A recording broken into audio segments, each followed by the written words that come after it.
മഹാലക്ഷ്മി സീരിയലിൻ്റെ പുതിയൊരു എപ്പിസോഡിലോട്ട് എല്ലാവർക്കും സ്വാഗതം. അങ്ങനെ മുത്തശ്ശിയാണെങ്കിൽ പ്രതാപനോടായിട്ട് ചോദിക്കുന്നുണ്ട്, ഈ അവസ്ഥയിൽ മോൾ അങ്ങോട്ട് പോയാൽ എന്തായിരിക്കുമെന്ന് ചോദിക്കുമ്പോൾ പ്രതാപൻ പറയുന്നുണ്ട്, ഇങ്ങനെയൊരു അവസ്ഥയിൽ അങ്ങോട്ട് പോയി കഴിഞ്ഞാൽ മോളുടെ കാര്യം വലിയ ബുദ്ധിമുട്ടിലാവും അമ്മ എന്നെല്ലാം പറയുമ്പോൾ മുത്തശ്ശി പറയുന്നുണ്ട്, ഇതിനോടകം തന്നെ പോലീസ് വരുമെന്നാണ് ഞാൻ വിചാരിച്ചത്.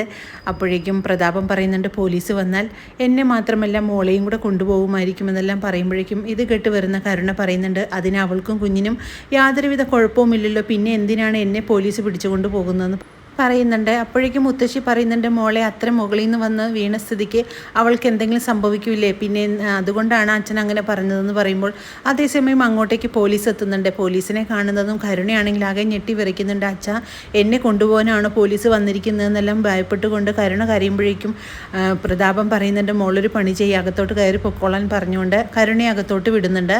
അങ്ങോട്ട് വരുന്ന ഐയെ കണ്ട് മുത്തശ്ശി പറയുന്നുണ്ട്, എൻ്റെ മോൾക്കൊരു അബദ്ധം പറ്റിയതാണെന്നും ഇനി അവൾ ഒരിക്കലും അങ്ങനെയൊന്നും ചെയ്യില്ല എന്ന് പറയുമ്പോൾ ഐ പറയുന്നുണ്ട്, നിന്റെ മോളെ കൊണ്ടുപോകാനല്ല ഞാൻ വന്നത്, നിന്നെ കൊണ്ടുപോകാനാണെന്ന് പറയുന്നു.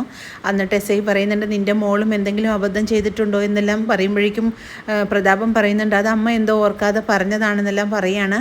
നിന്നെ അറസ്റ്റ് ചെയ്യാനാണ് ഞങ്ങൾ വന്നതെന്നും കണ്ണൻ്റെ അച്ഛനെ 20 വർഷം മുമ്പ് ലോറി കയറ്റി കൊന്നത് നീയാണെന്നുള്ള കാര്യവും കണ്ണൻ ഞങ്ങൾക്ക് മൊഴി നൽകിയിട്ടുണ്ടെന്നെല്ലാം പറയുന്നത് കേട്ട് പ്രതാപനാണെങ്കിൽ ആകെ ഞെട്ടി വിറയ്ക്കുന്നുണ്ട്. അങ്ങനെ പ്രതാപനെ പോലീസ് സ്റ്റേഷനിലോട്ട് കൊണ്ടുപോകാൻ ഒരുങ്ങുന്നത് മുത്തശ്ശിയും കരുണയും ആണെങ്കിൽ ആകെ വിഷമിച്ചുകൊണ്ട് പിറകെ ഓടുകയാണ്. എന്നിട്ട് മുത്തശ്ശി പറയുന്നുണ്ട്, ആ ക്രൂരനായ ഒരു ആണ് അയാൾ, അവനെ ആണെങ്കിൽ തല്ലി ചതച്ച് ഒരു പരുവത്തിലാക്കുമെന്നെല്ലാം പറയുന്നു. പ്രതാപനെ പിടിച്ച സ്ഥിതിക്ക് ആ വാമദേവനെയും പോലീസ് അറസ്റ്റ് ചെയ്യുമായിരിക്കുമെന്ന് പറയുമ്പോൾ കരുണ പറയുന്നുണ്ട്, അയാളെയും കൂടെ അറസ്റ്റ് ചെയ്യട്ടെ, അച്ഛൻ മാത്രമല്ലല്ലോ ഈ കുറ്റം ചെയ്തത്, അയാളും കൂടെയല്ലേ എന്നെല്ലാം കരുണ പറയുന്നു. അപ്പോഴേക്കും മുത്തശ്ശി പറയുന്നുണ്ട്, മോളെന്താണെങ്കിലും അതിസാഹസം ചെയ്യേണ്ടായിരുന്നു, അവനാണെങ്കിൽ എന്തെങ്കിലും സമാധാനത്തിൽ കണ്ണനെയും മഹാലക്ഷ്മിയും എന്തെങ്കിലും ചെയ്തു പോയേനെ, അതിനു മുമ്പ് മോളാണെങ്കിൽ അതിസാഹസം ചെയ്തതുകൊണ്ടാണ് ഇപ്പോൾ അവനെ പോലീസ് അറസ്റ്റ് ചെയ്ത് കൊണ്ടുപോയതെന്നെല്ലാം മുത്തശ്ശിയാണെങ്കിൽ ആകെ സങ്കടപ്പെട്ടുകൊണ്ട് തന്നെ കരയാണ്. പോലീസ് സ്റ്റേഷനിൽ എത്തിച്ചു കഴിയുമ്പോഴേക്കും പ്രതാപനാണെങ്കിൽ ഐയോടായിട്ട് പറയുന്നുണ്ട്, 20 വർഷം മുമ്പ് നടന്ന കാര്യമല്ലേ, കണ്ണനോട് ഞാൻ ഈ കാര്യങ്ങളെല്ലാം തന്നെ പറഞ്ഞിട്ടുണ്ട്, അതുകൊണ്ട് കണ്ണൻ അന്നൊന്നും ഒരു പ്രശ്നവുമില്ലായിരുന്നു, ഇപ്പോൾ പിന്നെ എന്തിനാണ് അങ്ങനെ ഞങ്ങളെ പിടിച്ചുകൊണ്ട് വരുന്നതെന്നെല്ലാം പോലീസിനോട് പറയുമ്പോൾ ഐ പറയുന്നുണ്ട്, അതൊന്നും ഇനി പറഞ്ഞിട്ട് കാര്യമില്ല, കണ്ണൻ തന്ന പരാതിയിലാണ് നിങ്ങളെ ഞാൻ അറസ്റ്റ് ചെയ്തിരിക്കുന്നത്, നിങ്ങളുടെ കൂടെ കൂട്ടുപ്രതിയായ ആളുകളെ എല്ലാം ഞാൻ അറസ്റ്റ് ചെയ്തിട്ടുണ്ടെന്നെല്ലാം പറയുമ്പോഴേക്കും അങ്ങനെ വാമദേവനെയാണെങ്കിലും ലോക്കപ്പിൽ കാണുന്നതും വല്ലാതെ ഞെട്ടിപ്പോവുകയാണ് പ്രതാപൻ. വാമദേവനാണെങ്കിൽ ഐയോടായിട്ട് പറയുന്നുണ്ട്, എനിക്കൊന്നും അറിയില്ല സാറേ, ഞാനൊന്നും ഉൾപ്പെട്ട കാര്യമല്ല, എനിക്കിതൊന്നും അറിയില്ല എന്നെല്ലാം പറയുമ്പോൾ ഐ പറയുന്നുണ്ട്, ഇയാൾക്കാണെങ്കിൽ ബോധമില്ലാത്ത സമയത്ത് കണ്ണൻ്റെ അച്ഛനെ കൊന്നത് ഇയാളാണെന്നെല്ലാം വിളിച്ചു പറഞ്ഞുകൊണ്ട് നടന്നതല്ലേ, അത് സത്യമല്ലേ എന്നെല്ലാം ചോദിക്കുമ്പോഴേക്കും പ്രതാപൻ പറയുന്നുണ്ട്, അത് സത്യം തന്നെയാണെന്നും ഇയാളാണ് എനിക്ക് കൊട്ടേഷൻ തന്നതെന്നെല്ലാം പറയുമ്പോഴേക്കും വാമദേവനെ നല്ല രീതിക്ക് തന്നെ പെരുമാറുകയാണ് ഐ. പ്രതാപനെയും അതുപോലെ തന്നെ ഐ നല്ല രീതിക്ക് തന്നെ പെരുമാറുന്നുണ്ട്. 20 വർഷം മുമ്പ് നടന്നിട്ടുള്ള ഈ കാര്യങ്ങളെല്ലാം ഇപ്പോൾ നിങ്ങൾ മാത്രമേ അറിഞ്ഞിട്ടുള്ളൂ, നാളെ ഇത് ലോകം മുഴുവൻ അറിയുമെന്ന് ഐ പറയുന്നത് കേട്ട് വാമദേവനും പ്രതാപനും ആകെ ഒന്ന് പേടിക്കുന്നുണ്ട്. പരസ്പരം അന്യോന്യം അങ്ങോട്ട് പഴിചാരിക്കൊണ്ട് തന്നെ രണ്ടുപേരും ലോക്കപ്പിൽ തന്നെ വളരെ ദേഷ്യപ്പെട്ടുകൊണ്ട് തന്നെ ഇരിക്കുകയാണ്. പിന്നീട് കമലേശ്വരത്തോട്ട് വരുന്ന കണ്ണനാണെങ്കിൽ അവിടെ കാണുന്നത് ദുർഗയുടെ കൂടെ നിൽക്കുന്ന സീമന്തിനെയാണ്. അങ്ങനെ സീമന്തിനെ കാണുന്നതും ദേഷ്യം കൂടുന്നതാണ് കണ്ണനിക്ക്.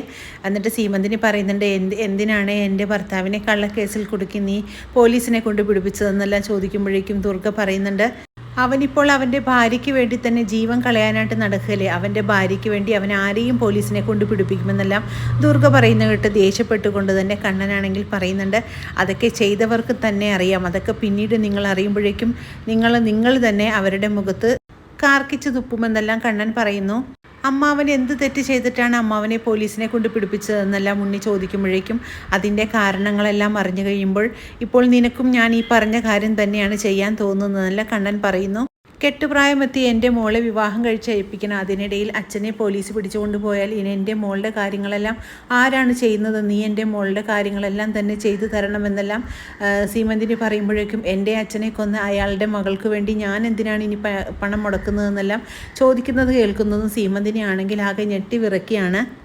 ദുർഗ പറയുന്നുണ്ട്, കണ്ണാ നീ അതിര് കടക്കുന്നുണ്ട്, നിൻ്റെ ഉദ്ദേശം എന്താണ്, ഞങ്ങളെല്ലാം ഇവിടെ നിന്നും ഇറക്കി വിടാനാണ് നിൻ്റെ ഉദ്ദേശം എന്നെല്ലാം ചോദിക്കുമ്പോഴേക്കും ഈ ഒരു വിവരം അറിയുമ്പോഴേക്കും അയാളുടെ കരണത്തെ ആദ്യത്തെ പൊട്ടി കൊടുക്കാൻ പോകുന്നത് സ്വന്തം പെങ്ങളായ അമ്മ തന്നെയായിരിക്കുമെന്നെല്ലാം കണ്ണൻ പറയുന്നത് കേട്ട് വല്ലാത്തൊരു വിഷമത്തിൽ തന്നെയാകുകയാണ് ദുർഗ. കണ്ണൻ എന്തുകൊണ്ടാണ് അങ്ങനെയെല്ലാം പറഞ്ഞത് വാമേട്ടനെ കുറിച്ച് എന്നെല്ലാം ഓർത്ത് ദുർഗയ്ക്കാണെങ്കിൽ ആകെ വല്ലാത്തൊരു ബുദ്ധിമുട്ട് തന്നെയാകുന്നു.